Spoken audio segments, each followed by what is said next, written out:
yung kawalang-iyaan ang nananaig. Samantalang ang dami niyang kayang isipin sa ikabubuti ng ating bansa. Kasi lalong-lalo na may pinag-aralan naman sila eh. Yan, Sana man lang kung alam mo na itong mga taong ito hindi nakatuntong sa paaralan eh.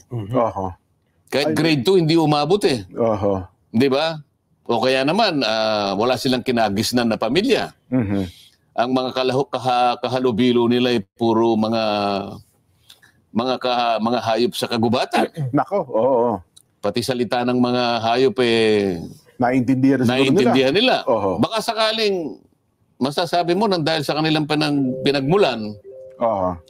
Kaya nakaisip ng ganun eh.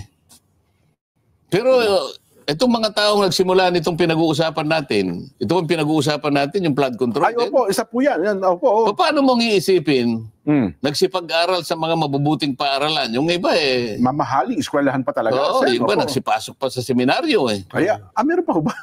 Talaga, Hindi mo kilala kung sino? Hindi, wala akong idea. Mamaya sasabihin ko sa'yo. Sige po. Magtataka ka kung bakit parang nasaniban eh. Hindi pangkaraniwan itong nangyaring ito eh. Ito na siguro ang pinakamalala,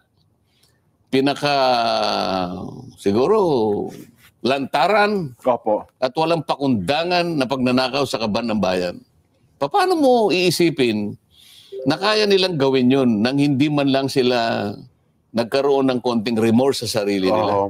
Yung pag-aalinlangan, yung pag-aatubili, hindi eh. Systematic. Talagang pinlano. Isip-isipin mo yung pagnanakaw nagsimula sa budget mismo.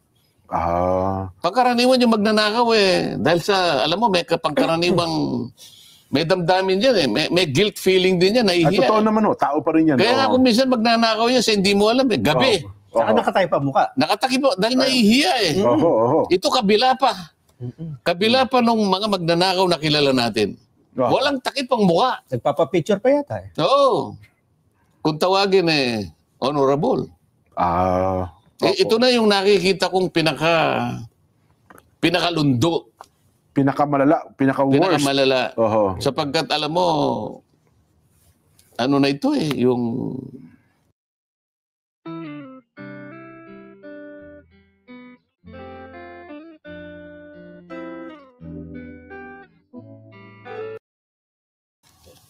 Ewan ko, Nelson, sa avatar mo, kung meron kang makukuha isang salita na po pwedeng aakma, madidescribe mo, yung sidhi ng kanilang ano ang tawag doon, yung wala nang kasapatan eh. Hindi na milyon ito, hindi na bilyon eh, trilyon ang pinag-uusapan dito. Totoo kayo. At sana man lang, yung perang pinag-uusapan natin ay hindi makadidisgrasya sa bansa natin. Lalong-lalo na sa marami nating kababayan na kung makikita mo ang kalagayan sa buhay. Wala nga pampagamot eh. Totoo po. Pagkain, talagang makikita mo, hindi makapag-aral. Nakikita mo yung pinuntahan ko sa Agusan. Ni tsinelas, wala yung mga bata eh. Totoo. Kaya mabuti na lang yung kasama ko, mabuti na lang naisip niya. Sabi ko, bakit naman ka ako yung mga tsinelas, hindi pare-pareho ka ako yung kulay. Kaya mo na ko, sabi niya, importante lang, meron silang... Meron sa sapi sa paa. Isip mo, kaliwa, berde, yung kanan, blue eh. Butas pa yan. Pero kahit papano, nabigyan lahat ng tsinelas, mga bata. Tsinelas pa lang, at least nakapagpasaya po sa kanila. Pero kung titingnan mo, bakit nagkaganon yun eh? Walang-wala talaga eh. Pagkatapos itong mga taong ito, napakalakas ng, ewan ko, yung impluensya sa sarili. Hindi ko malaman kung saan nila kinuha yung lakas ng loob para gawin nila yon sa ating bansa. May ginamit kayong termino dyan, Sen, halang ang kaluluwa. Hindi naman akin yun eh. Ay, di ba halang ang bituka? Iba kasi halang ang bituka sa halang ang kaluluwa eh. Hindi kasi, ako nung ako'y grade 5 pa lang, mahilig na ako sa sine, dyan eh. Opo. Alam mo naman, pagka yung mga kontrabida nag-away. Opo. Yung Fernando Po Jr. Pagkatapos yung, alam mo yung Mary Walter, di ba? Yan. Kilala mo yun eh. Opo. Ikaw naman eh. Official ng Red Cross po yan eh. Hindi ba si Mary Walter? Si Mary Walter, hindi ko malaman kung sinong kasama niya. Si Ruben Rustia yata yun. O kapag ka pinagsasabihan yung mga May magnanakaw ng dialogue. kalabaw noon eh. Kalabaw pa lang ang ninanakaw noon eh. Pagkatapos meron pang mamamatay doon sa eksena na yun. Magsasalita yung Mary Walton. Mga halangang kaluluwa. Yan, Doon halang ng kaluluwa. So na-internalize ko yung may di-describe niya pagka yung mga bagay na talaga nakapanlulo mo. Opo. Na kapag bibigay ng masidhing kalungkutan, nasasabi mo yung mga kataga na yun. Halang ang kaluluwa. Kasi Di ba? kasi pagkahalang ang kaluluwa, hindi mo na iniisip kung ano yung mabuti. Wala ka nang iniisip, hindi mo na naiisip kung ano magiging kahihinatnan, Tama. anong epekto, anong impact nito sa lipunan, sa bansa mo na ginagalawan. Lalong-lalo na yung mga mamamayan. Hindi mo na iniisip yun. Ang iniisip mo na lang, yung pansarili mo. Hindi ko nga malaman, gaano bang pera ang kailangan nila? Oo nga, no. Di ba? Well, biblically talagang ano yan eh. Walang kabusugan, walang kasapatan. Kaya yung sinasabi ni Nelson kanina na habang kayong dalawa ay minay-make-upan, opo. ano kaya mabuti nating gawin? Paano mabuti nating i-propose sa kanila sa gitna ng pinag-uusapan natin na ito? Kasi ang sabi nyo, Sen, budget ang pinagmulan eh. Totoo namang sa budget nagsimula eh. Anong magandang gawin? Kasi ngayon, ginagawa nyo yung budget. Noong nakaraan, ginawa yung budget, 2025, for this year, meron pa di ba? Totoo. Ang pinakamalala kasi, itong budget para sa taong ito. Yan, tama. Nung ginagawa Yung ito, 2024 kasi, di ba? Yes, opo. Ginagawa ang budget kasi, bago matapos ang taon, para sa susunod na taon. Yes. Halimbawa, itong taong ito, ginawa namin ang budget, nagsimula September 2024. Pangkaraniwan, Agosto pa nga kung minsan eh. Opo. Dahil ang NEP, ibibigay sa inyo mga July, August. Karamihan, pagkatapos ng SONA, Sen. So, di ba? September pa lang, agaran mo ng babanatan yan. Opo. So, kinakailangan matapos ang House of Representatives, mga Oktubre man lang, kaya katapusan na September, sapagkat yan ay dadalhin sa Senado para doon naman ihimayin at kung merong hindi pagkakaunawaan sa dalawang version na yan, pag-iisahin, ito nga yung tinatawag na bicameral conference. Yan, opo. Ayan, nakita mo naman ang nangyari sa 2025. Ito lamang ang budget na umabot sa Korte Suprema, sa aking pagkakaalam. Kinwestiyon pa po yung sa Korte Suprema. Wala namang pumunta sa Korte Suprema para questionin ang budget na ito eh. Sapagkat ito lamang ang budget na pagkatapos ng bicameral conference, katakot-takot na blanco ang nandun. Ngayon, wala pa akong nakitang ganun eh. At hanggang ngayon, Sen, hindi pa nare-resolve po yan, ha? Wala pang resolution ng Supreme Court yan. Paano mariresolve? Hindi naman gumagalaw ang Korte Suprema, hindi siguro malaman. Ngayon lang nangyari kasi sa buhay ng ating bansa. Totoo. Napatala sa kasaysayan ng ating bansa sa kauna-unahang pagkakataon na natapos ang bicameral conference, tinadtad ng blanco. Ngayon, lahat nagtatanong, sino ang pinakamagaling na naglagay ng mga sagot doon sa blanco na yun. Sa mga blanco. Kasi pati yung mga pumirma, sinasabing, meron ba't kami nagaganyan? Kasi kung tayo ay nasa eskwela, lalong-lalo na nung tayo nasa primary school. Hindi ba, Nelson? Si Nelson, ang pinaka-gusto niya yung filling the blanks eh. Madali yung kasi yan. Kasi kapag ka matalino ang tao, gusto niya filling the blanks. Si Jen naman, kasi hindi masyadong matalino, gusto niya multiple choice. May Baka sakalit may tumama, di ba? Sabi ni Jen, may low of average. May chamba ito. May chamba ko rito. Lahat A. Kaya lang si Nelson, sigurado niya. Mas gusto ko kanya yung filling the blanks. Yan. Di ba? Tama po, tama. Sapagkat kapag wala ka talagang ni-review, masisiro ka talaga doon. Hindi mo may invento yun eh. Totoo po. Di ba? Isip-isipin mo naman. 28 blanco ang nakita ko. Ayun. 大學嘅神奇蹟，我翻嚟啦！喂呀，老公，你件衫啲汗漬啊！ Na ikinalat sa siguro mga 12 pahina. Sino yung pinakamagaling na tao na naglagay ng... Paano niya nailagay yun? Hanggang ngayon, Sen, wala pang lumulutang kung sino sumagot doon, ha? Walang gustong magsabi. Opo. Sabing ganun ng ibang haka-haka. Baka naman kayo dyan sa House of Representatives ang gumawa niyan. Dahil dyan naman ipiprint eh. Kayo magpapaprint yan eh. Opo. Hindi kanya, baka sa DBM. Hindi, baka sa Malacanang. Ay, sino nga? Di ba? Ayan. Kailangan kasi matukoy mo kung sino. Isip-isipin mo naman, ha? Sana sabi ko na sa inyo. Karaniwan, magsisimula ang debate September, Oktubre, Nobyembre. Opo. O di 3 buwan. Hanggang sa umabot yan sa BICAM nga. Opo. Kumisan nga, halos matapos na yung Disyembre. Nag-aalala na nga diba? marami. Kasi kapag hindi mo natapos ng Disyembre, marire-enact yun. Okay. Palagay mo na lang 3 buwan. 3 buwan at kalahati kayong nagdidebate. Pagkatapos isang tao lang, ang gagawa ng... Doon lang pala ayusin, ano ba? Babaliwala pa lahat ng debate ninyo. Bakit tayo nagdebate? Nagpagod pa tayo na kung minsan nga inuumaga pa tayo ng kakadebate riyan. Pagkatapos isang tao lang mangingiti-ngiti. Ha? Ngingisi-ngisi. Sa gitna ng pusikit na karimlan, may dala-dalang ballpen. Pinagsasagutan yung mga blanco. Yung ballpen na yun ang pinakamakapangyarihan sa lahat ng ballpen. Isip-isipin mo. Siya ang susulat. Alam mo yung budget natin, katumbas ng isang cheque lang. Opo. Sabi nila, ayan ang budget. Diyan nakasulat lahat ang bibilhin nating produkto at serbisyo na yan ang pagdadamutan ng bawat isang Pilipino sa susunod na taon. Yan, sa loob ng isang taon. Isang cheque lang yan. Paano ngayon? May blanco ngayon yan.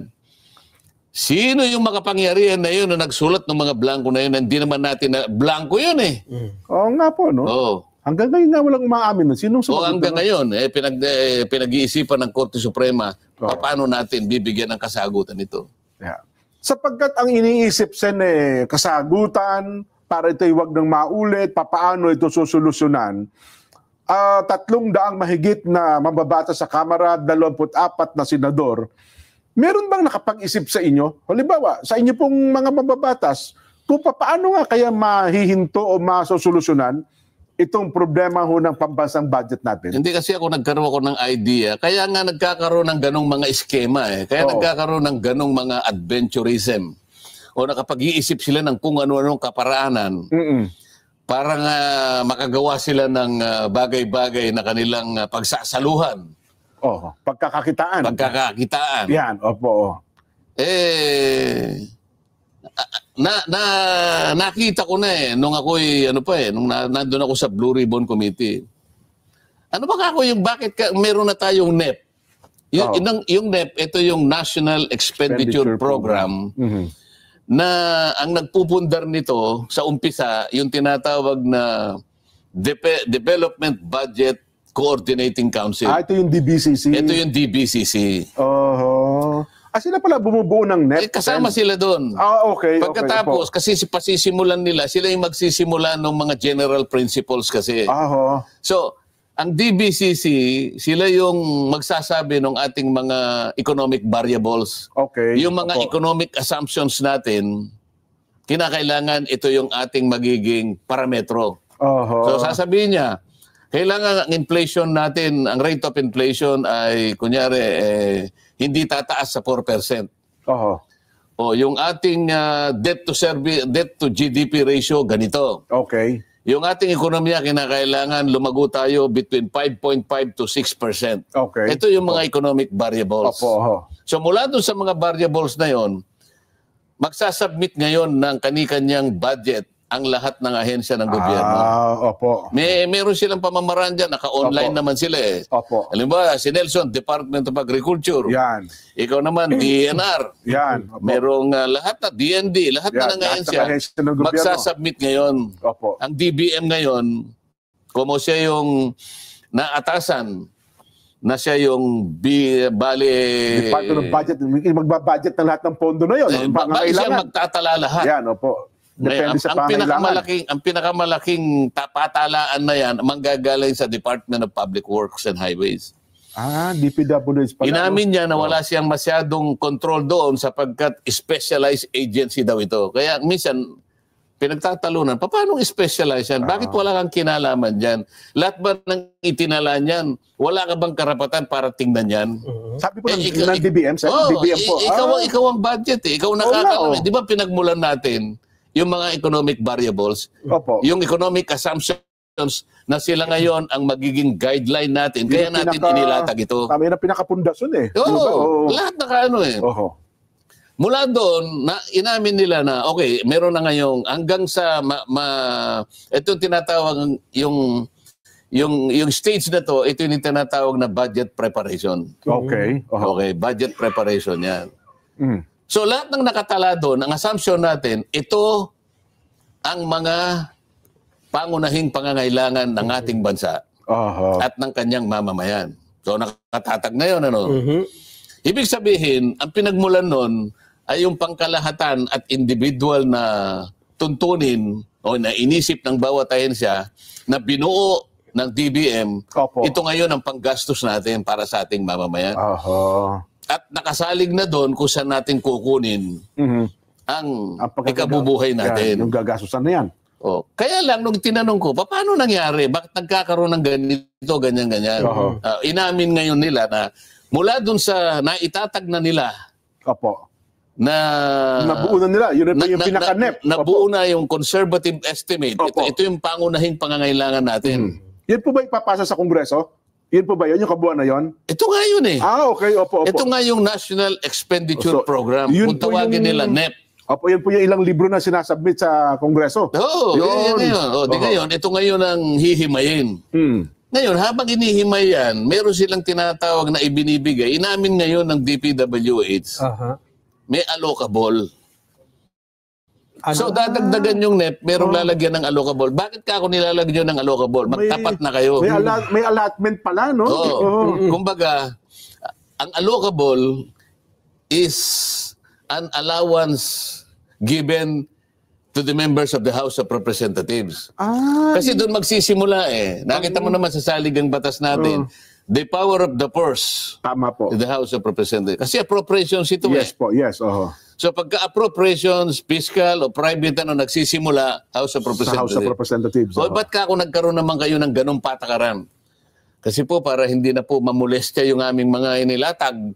Para hindi na po kayo manggulo. Hindi na pakialaman. Halimbawa, na lang kayo ng si Congressman Nelson Lubaw. Teka muna, bakit nilagay mo yung ganyan yan? Paano yung distrito ko? Yan. Ngayon, para hindi na po kayo manggulo, sir, wag na po kayo manggulo. Total, meron naman po kayo. May ito yung allocable. Sa isa pala sa kasita, pang-areglo pala yun. Allocable. Pagkatapos ng allocable, 300 mahigit yun eh. Sa lower house. Ang bawat isang, sabi ko nga sa inyo, pagka regular congressman ka, 1 billion ang average. 1 billion. Naku, laki. So may nakalaan sa yung 1 billion na maglilista ka ng project na gusto mo. Kakalat mo ng Kasi bawal na yung pork barrel. Kaya ngayon, yung ginawa nila, pwede ka ngayong maglista. Yes, nilista mo na. So, ang tawag nila, insertion, lista, amendment, blah, blah, blah, whatever. Yes. Maliban doon sa allocable, meron kang leadership, sabi niya. Ano ba naman yun? Ano yung kayong leadership? House leadership. Yan po yung mga leader. Andiyan po yung speaker. Andiyan po yung deputy speaker. Andiyan po yung majority leader. Andiyan po yung deputy majority leader. Andiyan po yung minority leader. Yan. Andiyan po yung mga chairman at vice chairman ng appropriations committee. Yan. Magkano naman yan? Ito po. Bukod yan, ay maglalagay po ng unprogram. Bakit? Iba po yung program. Kanino naman yan? Yan ay yung mga hindi pa nakikitang maaring panggalingan ng ating mga pangangailangan. May kondisyon naman yan. Yan naman ay hindi magagasta yan habang wala tayong perang naiutang o kaya ise-certify ng treasury. So meron pong ano yan. Meron pong ano yan. May limitasyon po yan. Pagkatapos yan, katapos po niyan, dinagkaroon na po ng pagsusulit po dito sa House. Nabasa na po ng pangatlo. Ibig sabihin, third reading, tapos na po kayo. Final reading. Ang tawag niyan, it's GAB. So House of Representatives General Appropriations Bill. Tama. House na siya. O hindi itataas ngayon sa Senado. Tama. Noong isang araw pala siya, napasa na, mukhang... Napasa na. Nandun na sa namin ngayon. Binigyan na kami, nasa online. Opo. Nakikita na namin na ngayon. Ito pala yung ginawa ninyo. Magkakaroon ngayon na tinatawag na bicameral. Hindi, pagdating sa Senado muna, Sen, wala pang BICAM. So, hindi, ang sinasabi ko sa'yo, kung natapos na yung pagre-revisa, o di nagre-revisa ngayon, teka muna, hindi tayo magkaintindihan eh. Ba't mo inalis dito?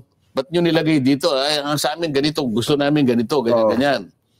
So hindi naman nawawala yung total eh.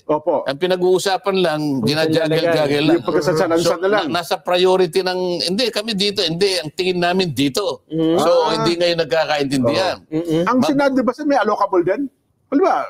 Kasi yun, mamaya na natin na yan. Sige. Ikaw naman masyado ka mga dalintado. Dito muna tayo Sige. Ito. Sa House. Magkakaroon ngayon, hindi nagkakaroon ng, hindi sila nag-agree. So merong conflicting version. Tama. Kami ganito eh. Ay, hindi kanya po pwede yan. 24 lang kayo eh. 300 kami. Sa isang halimbawa... At saka kayo wala naman kayong distrito. Ba't ba nakikialam kayo ito'y distrito kami? Ikaw ang distrito mo. National lang niya kami. Bakit? Magkano ilang bang boto mo? Yun lang. Anong distrito ka ba? Batanes. 8,000 lang ang botante mo. Palagay mo ng binoto ka lang. Ako, milyon eh. Ako. Ilan bang boto mo? 15,845,000. Teka, hindi tayo nagkakaintindihan. BICAM. Ayan. Isang halimbawa niyo dyan, halimbawa yung pondo ng DMW, di ba? Nasabi niyo, pondo niyo ito. Hindi, ang gusto namin, taasan. So hindi halimbawa, sinabi ko, yung action fund ninyo, bakit 2.1? Billion lang, Alam mo, sa 2.1 na yan hindi ka makakarami na nga. Kasi ang kailangan mo kako ay mga in-house lawyers. Yan, opo. Lawyers sila na mauutusan mo. Hindi ka ayoko yung parang anong tawag doon? Kukuha ka lang ng retainer lang. Pag retainer yun, meron kang quota lang dyan eh. Karaniwan, 100 clients lang yan. Pag sumobra dyan, another service fee yan. Diyan nakasalalay ka ako ang buhay ng mga OFW natin. Nandyan ang 90% na problema. Sa mo sa gusto, magkakaroon ng problema yan. Napakaraming factors ang aalalahanin mo dyan. Pagkaraniwan na, pagka nagkaroon ng problema, inuuwi natin. Wala namang kasalanan, pero tayong uuwi. Kaya tayo pinagtatawanan ng mga employers. Ay, uwi na lang. Kailangan ilaban natin. Paano natin magagawang ilaban? Wala naman tayong lawyer. Kailangan makakuha ka man lang kako ng ganito karaming lawyers. Kailangan mo doblehin yan. Kung na-approve na ng Kamara, gusto nyo, dagdagan. Wala pa pwede namin dagdagan yun eh. Ayun. So merong hindi pagkakasundo nga ang Kamara doon sa pondo na yun. Ngayon, magkakaroon ng BICAM ngayon. Kaya nga nag-uusap ngayon yung appropriations at saka yung finance namin. Hindi ko alam kung gaano ka-transparent ngayon, dahil ngayon lang ako naging senador, hindi ko naman alam kung kasama ako sa BICAM o hindi. Pero nasama na ako ng BICAM nung ako'y nandun sa baba. Ano nasa Kamara kayo? Ginawa lang kaming props. Pinakain kayo namin, pinakain ng marami. Hindi man namin alam kung pinag-uusapan eh. Basta kain na kami ng kain eh. Kaya nung sinasama nila ko, ayoko na ako sumama dyan. Kayo na lang. Kasi hindi na nag-uusap-usap sila. Ngayon, ang pinakahuli, ito yung BICAM. Yan. Ang resulta ng BICAM, ay yung resulta ngayon, nung diferensya ng NAP, ng NEP at saka nung GAA, at isama mo na yung sinabi ko. At kapag binawas mo yung nangyari rito, malalaman mo kung ilan yung nandito sa BICAM. Nung kunin ko yung figura na nanggagaling kay dating Secretary Manuel Bunuan, sabi niya, yung allocable 450B. Laki. Isipin mo nga laki yun, ha? Yung leadership 100 B. Ang program 150. Pagkatapos yung diferensya 400B. So mahihinuha mo na doon kung ano yung nanggaling sa BICAM. Ngayon, pag tinotal mo yun, 1 trillion ang sobra.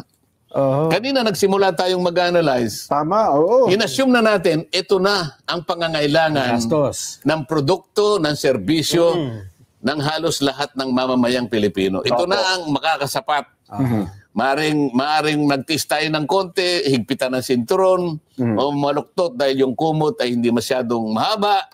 Pero ito na yung bale, kakayanin ng ating ekonomiya. Yan po yung NEP. Ito yung NEP. Gaya ngayon, 6.7 trillion. Di ba? 6.7. Opo, 6.7 trillion ang hinihinging budget. Opo. Nag-BICAM na, nag-usap-usap na, ano nangyari? 6.7 din eh. Opo. Ang nagiging problema, may nawala doon sa mga merong naidagdag. Hindi naman nababago yung kahilingan nila Sen, di ba? Nandun nga, merong magsasakripisyo doon dahil nga yung allocable, kailangan palitawin yung alin 400 pesos. Tanggalin natin, ganito yun. Kasi ito yung gusto ng mga ganito. Kaya nga nag-jaggle-jaggle eh. Okay. So, pagka naumpisa na yung pagpapalitan ng ganito, ito yung allocable. So, natupad yung allocable. Pero nagsakripisyo, yung dating inisip na para sa tao. So, naapektuhan pala yung proposal na galing mismo doon sa... Mawawala talaga eh. Kung naniniwala tayo na 6.7, yun ang talagang pangangailangan natin. Talagang ideal. Eh bakit merong allocable? Ba't merong unprogram? Ba't merong leadership? Di ba? So yung ang dapat ako, siguro kung tatanungin nyo ngayon. Para masolusyonan ito, Sen. Sa panig ng mga senador, halimbawa, ako, ngayon pa lang, isasuggest ko na sa kanila. Total, pinag-uusapan natin ang insertion, yung amendment, yung palistahan, over and above, yung NEP. At merong nagkakaroon ng konting alingasgas dyan, merong pumalag dyan kasi may nagsabi na yan ay hindi mabuti, yan ay pinagmumulan ng ganyan. Lalo na yung salitang insertion, nagkaroon siya ng negative connotation. Isiningit kasi dating eh. Parang isiningit, hindi naman kailangan isiningit. Pagkatapos, nababanggit palagi yung insertion, lalo na yung program na associate ngayon dun sa mga flood control projects. Kaya merong isang senador na sinabi niya, bubusisiin ko yan. Lahat ng mga senador kanya sa 2025 budget, nagkaroon halos lahat ng insertion. So negative yun. Kasi yun nga, ang dating na kanya sinabi. Ngayon, siguro sa akin, dahil nagkaroon sila ng pagtatalo tungkol dyan. Although sinabi noong Senate President, hindi naman yung insertion or amendment, yan naman ay parte ng budget process. Kung parte ng budget process, bakit merong nagsabi na bubusisiin niya? Bakit may nagsabi na kung bakit pinayagan yan? Ibig sabihin, kung pinipigilan niya na dapat na hindi nangyari yon, hindi tama. Masama. Di ba? Sen, may nagagalit na senador kapag sinabihang meron kang insertion eh. Hindi, kanya amendment yan eh. Para bang may pagkakaiba. Kahit wag mo nang gamitin ng insertion. Amendments na lang. Hindi, wag mo rin gamitin ng amendment. Gumamit ka ng iba. O sabihin mo, saging na saba. Yun din yun eh. Nadagdag din yun eh. Di ba? Iniba mo doon sa dating nakalista yun eh. Yun.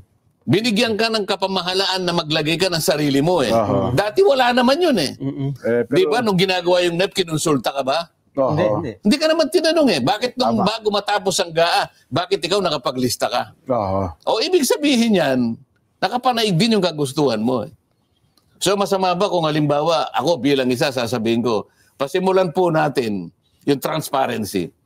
Halimbawa, sabihin ko sa mga kasama ko, at least sa Senate. Wala akong kapangyarihan sa House of Representatives.